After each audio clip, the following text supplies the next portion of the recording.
Gente, eu não sei nem com que cara eu apareço aqui depois de quase 2 anos que eu gravei o primeiro e o único vídeo que tem nesse canal, com as dicas da primeira fase, pra gravar as dicas da segunda fase. Eu falei que logo na sequência eu gravaria e tananana. Não fiz. Desculpa, de coração. Só que acho que eu não poderia. Tava esperando o momento certo. E, enfim, até o meu projeto de mentoria, ele acabou esfriando um pouco mais. Hoje a advocacia é o que, de fato, me dá um retorno financeiro de uma forma maior, só que eu acho que as experiências, elas devem ser trocadas.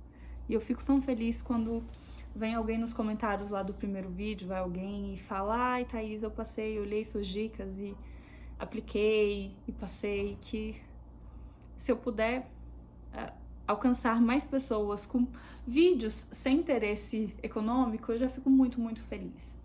Então eu acho que eu não me apresentei, mas eu me chamo Thaís, sou advogada aqui em Brasília, atuo principalmente na área de família. Há 2 anos atrás eu tinha um projeto de mentoria que eu ajudava as pessoas a conseguirem a carteirinha, né, com o método que eu usei. Eu não tive muito tempo para estudar para nenhuma fase. Enfim, TCC também tava tudo colado, mas deu certo. Gente, Big Brother tá ligado aí, eu espero que vocês não se importem. Eu acho que a Nayara acabou de sair, mas enfim, vamos lá, foco aqui. E é isso, pessoal. Então você que conhece alguém que vai prestar o exame da OAB na primeira ou na segunda fase, mande os meus vídeos para ele, para que, né, tomara que ajude alguém de alguma forma. Então vamos lá. Hoje a gente vai conversar sobre a segunda fase. A minha primeira fase já foi um caos. Acho que você já deve ter visto esse vídeo. E a minha segunda fase não poderia ter sido diferente. Por quê? Porque eu não me preparei para o exame de ordem. Para o exame da ordem, eu não me preparei emocionalmente, eu não me preparei com conteúdos, enfim, não me preparei em nada para essa prova, que é uma etapa muito importante da sua vida. Então você que vai fazer, né, que ainda não fez a inscrição, tenha tempo para tudo, tempo para o TCC, tempo para a OAB, para você não ficar o quê? Doido, né, doida. Mas eu deixei tudo para a última hora e fiquei loucona. Então o que acontece? Eu já tinha saído de uma primeira fase que tinha sido muito desgastante emocionalmente para mim e fui encarar uma segunda fase. Aí o meu erro ele já começou antes da minha inscrição para a OAB, porque quando a gente faz a inscrição, a gente faz o quê, gente? A gente escolhe qual é a matéria da nossa segunda fase. Aí um belo dia eu estava, né, lá na minha faculdade, eu me formei no IDP aqui em Brasília, e aí eu escutei um colega falando assim: eu vou prestar a segunda fase para Constitucional porque é fácil, são poucas peças e o conteúdo é tranquilo. Aí eu escutei aquilo, né, e eu internalizei. Peguei aquilo como verdade absoluta pra mim. E aí na hora de escolher a minha segunda fase, lá na inscrição, eu escolhi o quê? Constitucional. Foi o primeiro erro que eu cometi. Por quê? Porque Constitucional não era a matéria que eu mais gostava. Não era. Então a primeira dica pra você. Talvez essa dica não faça mais sentido porque você já escolheu, né, a sua segunda fase. Mas se você não escolheu, você tá aí ainda no curso, escolha a matéria que você gosta de estudar. E quando eu digo pra você gostar de estudar, não é gostar de fazer as peças, que são importantes, enfim, vai cair uma peça na sua prova. É escolher a matéria que você gosta de estudar, o direito material. Eu escolhi direito constitucional porque eu achei que a quantidade de peças seria menor. E foi um erro terrível. Porque eu gostava muito de direito do trabalho. Por que eu não escolhi direito do trabalho? Não sei. Loucura, né? Porque vai escutar o coleguinha, não escute. Vá pela sua intuição, vá pela sua base, não escute ninguém. Então escolha o que você mais gosta de estudar, o direito material, porque eu vou falar mais pra frente, mas o direito material, ele tem um peso fantástico, assim, na sua peça. Tá. E aí, fui fazer a minha primeira fase. E aí eu já saí abalada da primeira fase, porque o quê? Eu gostava mais de estudar direito do trabalho, então, inevitavelmente, eu fui muito bem em direito do trabalho e processo do trabalho na primeira fase. Direito do trabalho eu gabaritei, processo do trabalho eu acho que eu errei só uma. Constitucional eu tinha ido bem, só que eu tinha errado mais.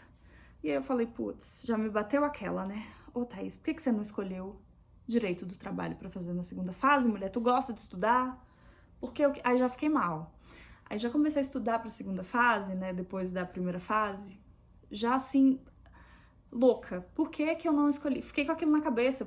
Pra eu me conformar, gente, foram umas 2 semanas pra parar de me lamentar, pra falar, Thaís, não tem o que fazer, você vai ter que estudar direito constitucional. Mas eu fiquei 2 semanas só me lamentando. Então, amado de Deus, escolha o que você gosta, não vá pela cabeça de ninguém. Um ponto. Tá. Comecei a estudar, né? Estudando direito material, e nananana. A segunda fase é muito importante que você se aprofunda em um cursinho preparatório para a segunda fase. Então, escolha da sua matéria, claro, né?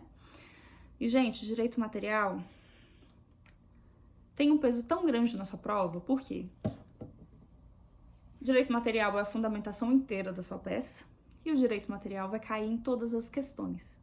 Vocês acreditam, gente, que eu deixei uma questão sem responder na minha prova? Em branco.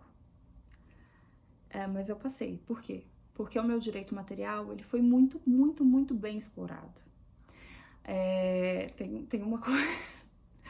Ai, meu Deus, eu começo até a rir de nervoso, porque assim, foi um dia tão atípico. Eu cheguei já tão nervosa na prova, e aí tá uma outra dica pra você. Tente controlar o seu nervosismo. Como é que a gente controla o nervosismo? Conhecendo. Então, conheça o seu tempo de prova, conheça o estilo da sua prova, conheça a banca da sua prova.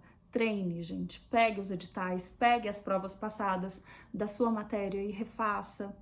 Tem muitas questões no questões de concurso para a segunda fase, refaça, porque é muito importante você ter familiaridade com o seu tempo de prova e, enfim, com o estilo da banca. Eu respondia, mas eu nunca fiz isso de sentar, assim, e quando eu digo hoje é dia de simulado de prova. Então, pegue o tempo da prova que você vai ter no dia e sente e faça, como se você estivesse mesmo ali na sala fazendo a prova, porque é muito importante para você dosar. Eu não fiz isso. E, gente, foi uma loucura, assim, no meu dia de prova. Eu lembro que eu cheguei, eu tava muito nervosa, e aí peguei a minha prova para fazer. Li o enunciado inteiro, e aí eu vou lembrando, eu vou puxando os ganchos, tá? Eu sei que tá um pouco bagunçado, mas enfim, vai fazer sentido. E aí eu li, e caiu uma peça que eu não tinha explorado. E aí você me pergunta, Thaís, por que você não explorou todas as peças? Sabe por que eu não explorei? Porque eu comecei a estudar, e aí tem sempre aqueles professores de cursinho que eles falam, eu acho que nessa peça vai cair um mandado de segurança, vai cair um mandado de injunção, vai cair um MS, vai cair nananana, e vai cair nananana. E aí eu fui pegando aquilo como também verdade absoluta, não, que vai cair um mandado de injunção, habeas data. Gente, cabeça de examinador é igual cabeça de juiz, você não sabe o que tá se passando, não. Então você tem que estudar tudo, entendeu? Veja todas as estruturas. Então eu fui estudando tudo, e eu lembro que nenhum desses examinadores que eu via na época falavam dos recursos, né? Dos recursos constitucionais. Então eu lembro que um dia eu estudei a peça que caiu na minha prova. Eu lembro que um dia eu passei assim muito rapidamente pela estrutura da peça. Assim, eu li a estrutura da peça. A estrutura de uma peça e de uma outra peça. E essas duas peças foram as peças que eu fiquei em dúvida no dia da minha prova. Ou seja, uma dessas duas peças que eu não tinha estudado direito era a peça da minha prova. E eu não sabia nem o cabimento desse recurso direito. Por quê? Porque eu não tinha parado para dar atenção que devia ser dada às duas peças. Então não faça isso, tá bom? Eu sei que cada pessoa trabalha com seu tempo, né, com suas condições. E esse vídeo tá ficando grande, mas é pra você internalizar isso, tá bom? Então não trabalhe com machismos. Faça o seu melhor. Eu sei que cada pessoa tem o seu tempo, tem a sua rotina, mas tente ver. Tá aí a importância de você pincelar todas as peças. E quando eu digo, tá certo, que você não precisa, são muitas peças, às vezes você não consegue dar atenção para todas. Enfim, rever, revisitar, mas pare. Tente entender a estrutura daquela peça.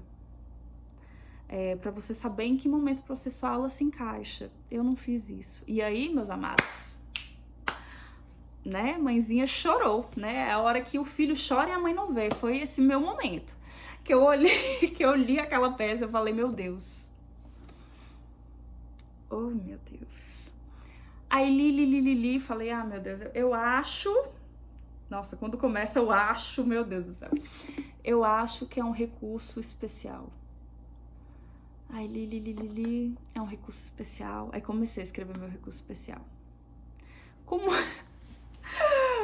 muita incerteza, eu comecei a ler, porque o tempo tava passando, né, gente? Já tinha se passado 1 hora de prova, e essa 1 hora eu só tinha pensado no que talvez seria. E aí eu comecei a escrever. Recurso especial. Comecei... E aí eu me retomando alguns conceitos. Gente, mas recurso especial não é isso.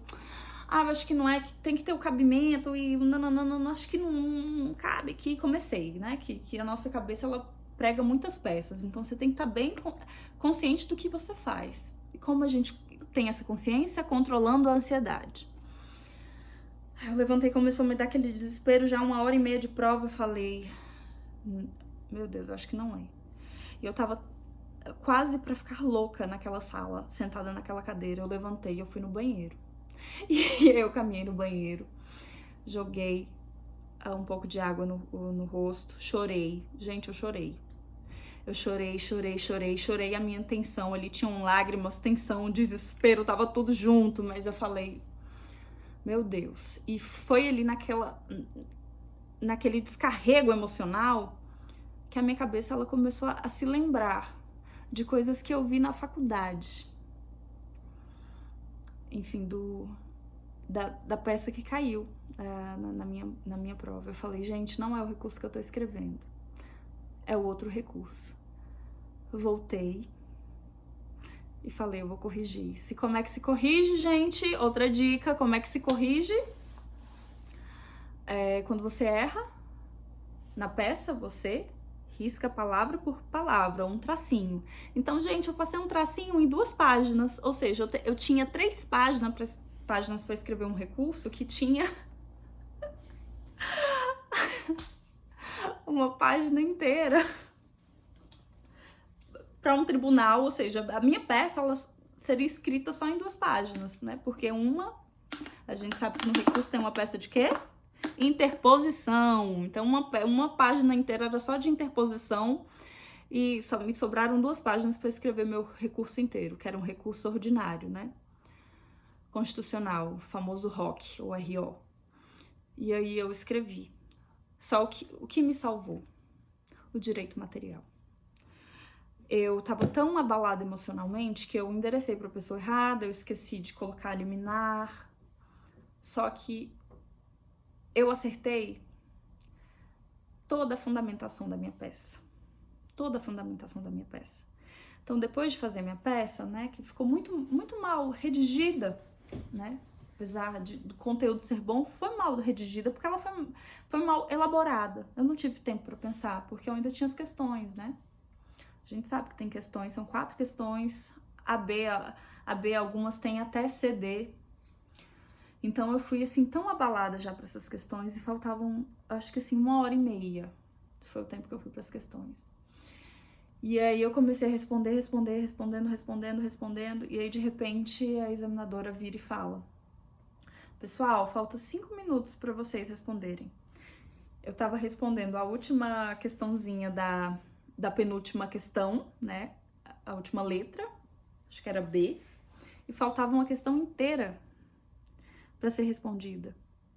Não deu tempo. Eu só terminei de responder aquela questão e parti para a quarta questão, só que não dava tempo, ou seja, eu deixei uma questão inteira em branco. Então, assim, gente, deu, mas deu na linha, deu na cota. Não cometa esse risco. Escolha a matéria que você tem afinidade. Estude muito direito material, porque ele vai ser a base da sua prova. Você só zera a sua peça se você errar a peça. Por mais que você enderece para o lugar errado, por mais que você esqueça de colocar data, assinar, esquecer uma liminar, essas coisas elas vão tirando pontinhos, enfim, frações de pontos. Só se você zerar de fato a prova, enfim, se você errar a peça que você vai zerar, então não faça isso. Só que é mais difícil, apesar que eu quase errei a minha peça, mas eu digo pra vocês, é mais difícil você errar uma peça inteira do que você esquecer coisinhas pontuais. Tente olhar todas as peças, a estrutura de todas as peças, só que não foque nas peças, foque no direito material, porque é ele que vai te salvar, é ele que também vai estar nas questões. As questões, elas também são bem pontuadas, então tem um equilíbrio na sua prova. Eu sei que a gente fica muito naquela de, ai meu Deus, aquela peça da segunda fase. Só que eu acho que a peça não é o grande monstro. O grande monstro é a sua ansiedade. E é a sua atenção. A sua atenção, ela tem que estar sendo trabalhada durante a sua preparação. Então prepare, tome uma aguinha, faça revisões em casa, estude bastante direito material, tenha ordem do tempo, então faça simulados em casa, treine, para você fazer um golaço no dia da prova. Eu tô aqui, eu não sei se esse vídeo foi muito esclarecedor para vocês, que eu acabei de chegar. Big Brother já acabou, então sinal de que já é bem tarde, eu acabei de chegar do trabalho, hoje de uma terça-feira. A lida na advocacia, ela não é fácil, mas ela é muito realizadora. Eu digo que a advocacia, ela realiza sonhos, não só dos seus clientes, seus também. Então, assim, eu não tenho dúvidas de que vocês vão conseguir essa carteirinha, essa aprovação, e seja um advogado consciente, seja um advogado pleno, consciente do papel social que você terá, tá bom? E se não der certo agora, tenta uma outra vez, se vai tentando, que uma hora dá certo, tá bom? Beijo pra vocês!